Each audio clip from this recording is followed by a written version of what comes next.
Howdy amateurs, and welcome to a new video from your favorite YouTubers who mess around and find out about various difficult things people enjoy to do and sucking really bad at them. Anyways, today I want to talk about PC building. I've done it myself, and I wanted to really just kind of talk about the PC I built. You know, you'll see it here in a minute, and talk about like the preliminary things that you should have an idea about if it's something you want to get into yourself. The two important things are budget and performance. With a large enough budget, you can make yourself a PC that'll do whatever the heck you want it to do. But generally, not everyone has that much income. You have to figure out if your budget's big enough to get done what you want to get done, or if building a PC is the right thing for you to do right now. And we'll talk about that a little bit. I personally had an $1,100 budget for mine, and that does sound high, but the thing is, PCs aren't cheap, and you can build a PC for a bit lower than that. But in my personal opinion, trying to build one or get one under $800 is just not worth it. You can certainly do it. You can find YouTubers who will give you price guides for ones as low as $500, but just at that point, it's not worth it. So you either want to start price checking, and well, with a $500 budget, you could start price checking and, you know, planning and figuring out, you know, when you put a little bit more money in your pockets, what the right parts are for you. Or, you know, I hate to say it, but you could, if you need a gaming station, then just go for a game system. Or if you need it for work, you can go get a laptop for in that price range fairly easily. So beyond that, there are 3 different ways you can go about getting a PC. You can build it yourself, which I am biased towards because I built mine myself. And some of the benefits is building it yourself is generally the cheapest option. You can go and get all the right parts you want. You can go price match them. You can wait till things go on sale. And building it yourself means you're not paying someone to do it.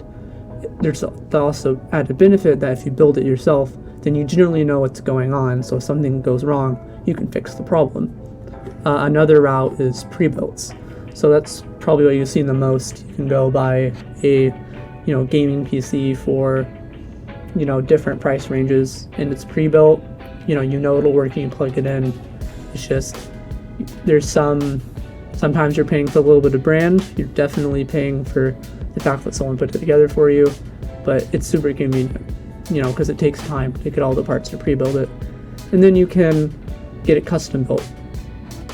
So it's more popular now for sites to go on, and if you know PC parts and you know exactly what you want, you can go and click everything you want, and then they'll build it for you, and you know it'll work when it gets to you, and it has exactly the performance that you want it to. But again, you know, you're paying someone to build it, so it'll be more expensive that way. But with that being said, I'm going to talk about my PC, some of the different reasons I chose to get specific parts over others, and then maybe later I'll get into some different things that can and cannot do.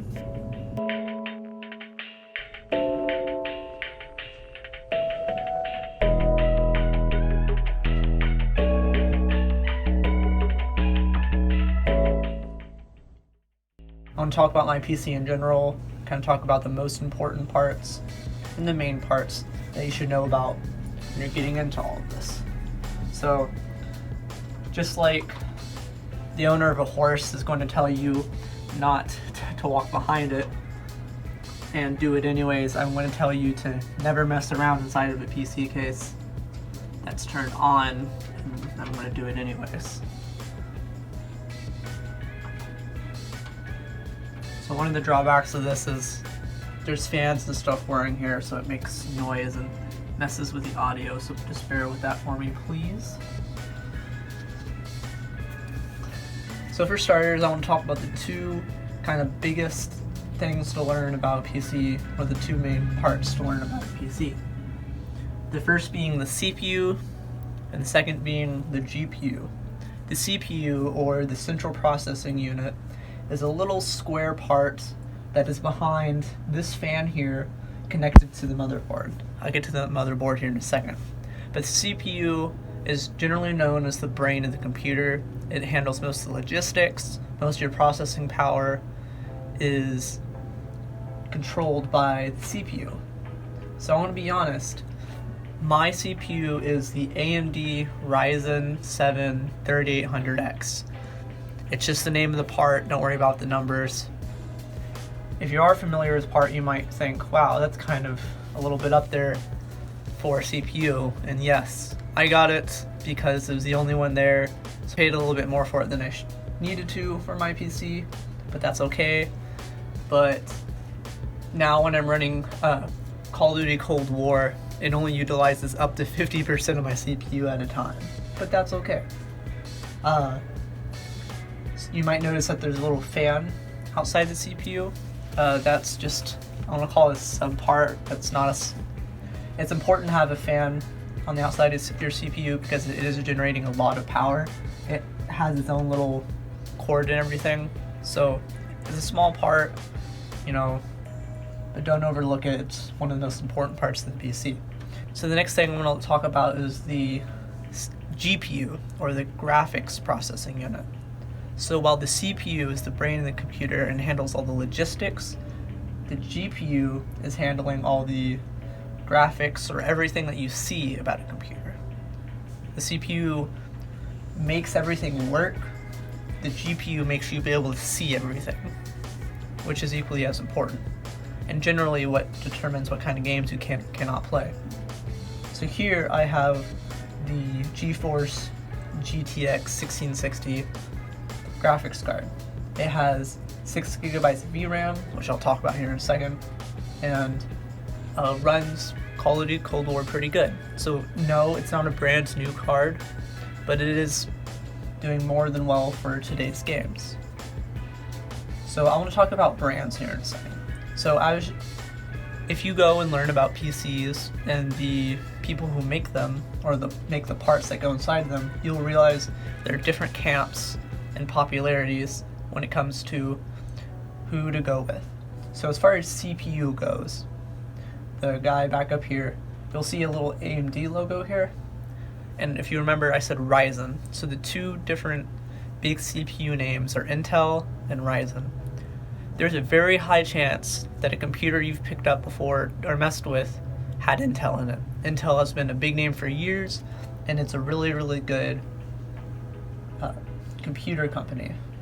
But for gaming and just home computers, AMD in the last couple years has come and really, went to odds with Intel, and is kind of not niche, but is working specifically for this market, so they've become pretty popular. They're who I went with, but there's plenty of videos on YouTube about people arguing about all of that.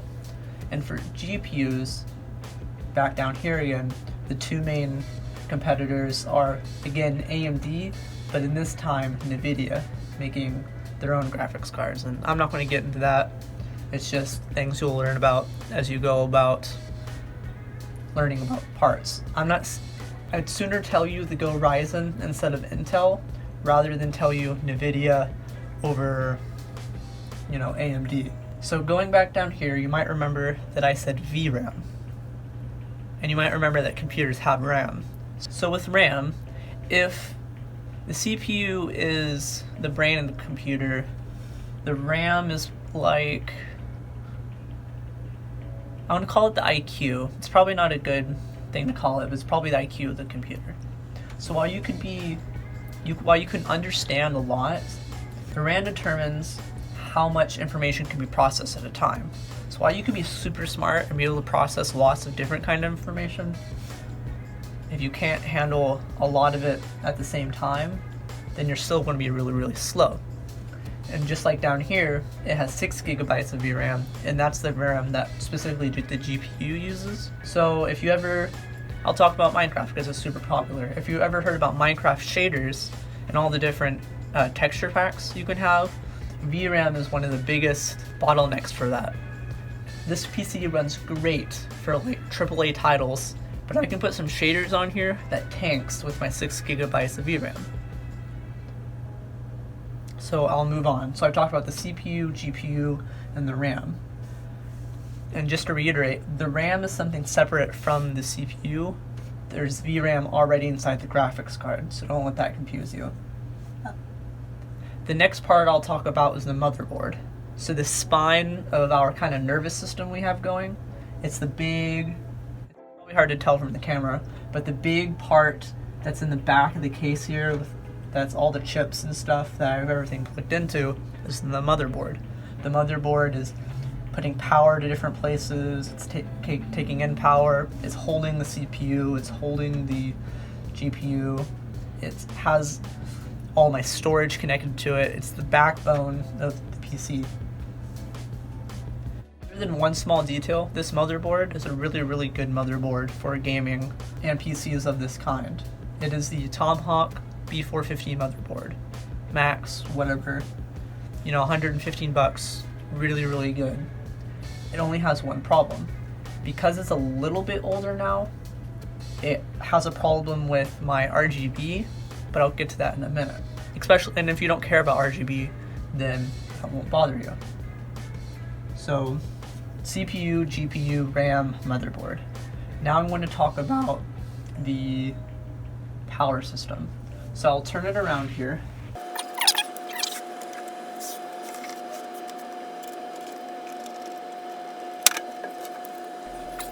So the power supply, this doohickey in here. If you know anything about electricity, you don't just plug something in the wall and have all the parts work normally. All of the parts take their own little bits of power at different voltages, and you can't just plug it straight in the wall.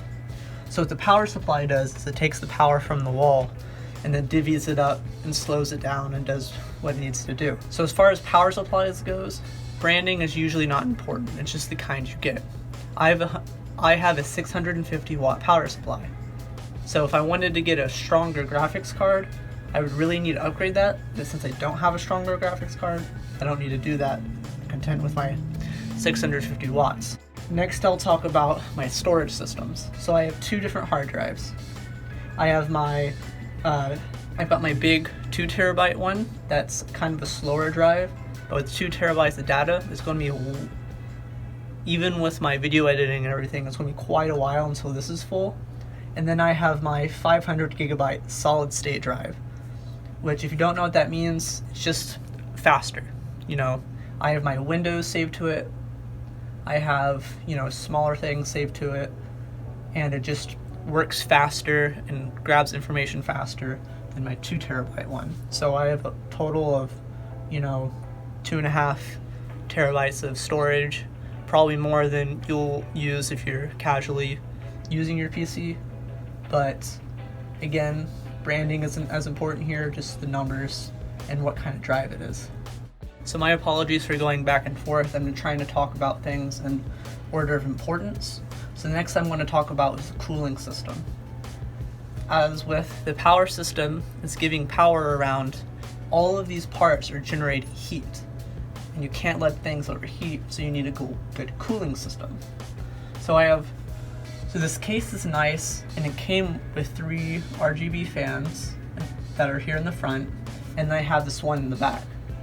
So when this is closed off, it's just really just a straight shot of air constantly flowing from the front to the back, making sure all my parts are cool.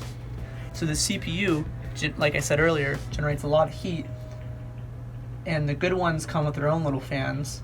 But if you're really taxing your CPU a lot, if you're doing more extensive stuff to it, you can get even more extensive cooling systems, like water cooling.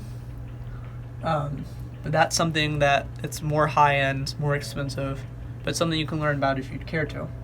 So this fan is blowing air right off of the CPU and into the case, and then that air gets swept up with the rest of it that's cooling off all of my parts. So the cooling system is important. Oh, I almost forgot my little Wi-Fi card in here. If you get a less expensive motherboard, then you're more likely to not have Wi-Fi. So I had to put a little Wi-Fi card in here, and it works fine. It takes up one of the slots that the motherboard has for information, but I don't need it for anything else, and that's how I get my Wi-Fi. Then last but not least, talk about RGB for a minute. If you're aware of PCs, or if you're not aware of PCs, you might go and learn that RGB is very much a split opinion when it comes to PCs. Some people hate RGB, some people really, really overdo it. I'm biased, and I think I have a really good balance because this is what I went with. Tilted a little bit, but I have a light strip here and a light strip here. These two elements light up and those front elements light up. You can look at the case and your eyes don't hurt, and it's not just rainbow.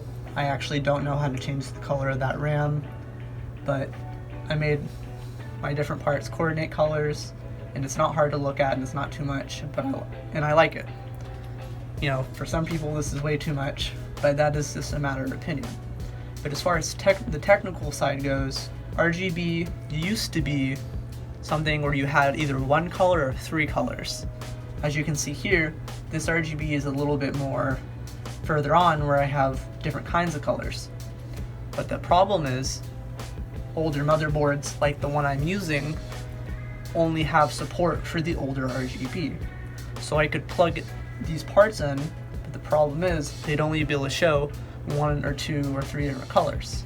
So to get away with that, I bought an extra part, that's the part you see here, and plugged my strips and my fan into them, and this plugs into my motherboard and a program my computer is used to program all of the lighting that's inside my case. Oh, and then of course, the case itself. So, this case was about 80 bucks. It's a Fantex case, and right now Fantex is my favorite brand as far as lighting and casing going. This is my, these strips are from Fantex, and I'll tell you, it's kind of funny, when learning about PCs, I saw these strips somewhere and thought, I don't care what I have to do, these strips look amazing, and I'm going to have them in my case. Because if you're familiar with LED strips, then you'll see that a lot of them are very much studded, and they're like have little hot spots. These have them if you look really, really close, but even from here, it's hard for me to tell that there's hot spots. And I just think they look really, really good. So when I saw these, I knew I had to have them in my case, and I kind of chose my case brand and my RGB component that's back here purely for the fact that they hold these, and I'm really happy with them. So I know I talked really fast, I said a lot of different terms, and the purpose of that, like I said at the beginning of the video, is just to put words and stuff down that if you want to go learn about PCs, can look them up and learn about them from people who are better at explaining it all. I just kind of wanted to talk about mine, and I gave names for different parts that I used if you want to go look at them yourselves. I didn't talk about much about performance. I didn't want to get too much into it. For what I use it for, like I do video editing and, you know, gaming for the day, and this works, you know. So I'm not saying this is the best setup that you've ever seen, but it very much works, and I'm content with it. So especially this RGB unit, because this is something that it took me a while to learn about because there was nothing on YouTube about it. So I might actually go and make just a short video after this explaining it by itself, just so it's on YouTube for people to know about. And if anyone has any questions in the comments, then I will be glad to talk about them, or point them to YouTubers that I watched that I respect and learned most of my stuff from. And that's a wrap. Today has been my first non-specifically gaming-centric video. Well, you can make an argument for it, because my PC is a gaming PC anyways, but it took a different, structure, and I enjoyed doing things a little bit differently. It was certainly a lot faster to make, which was nice. I'm still stuck in quarantine. I still got a lot of days left in here, so I'll have a bit more content being pushed out. If you have any questions about anything I talked about in the video, please leave them in the comments below. The two YouTubers I was talking about that I would go to for more information is Jay's 2 Cents and Linus Tech Tips. I love both of those YouTube channels, and I've learned most of what I know today about PCs and building them and everything there is to know that I know from those two guys. And this, like I said, this video has been rough in a couple of ways. I'm stuck with what I know how to do and what I have here in this room. So if you have any advice or feedback, you can leave those in the comments as well. And with that, please like and subscribe. Thanks again, amateurs.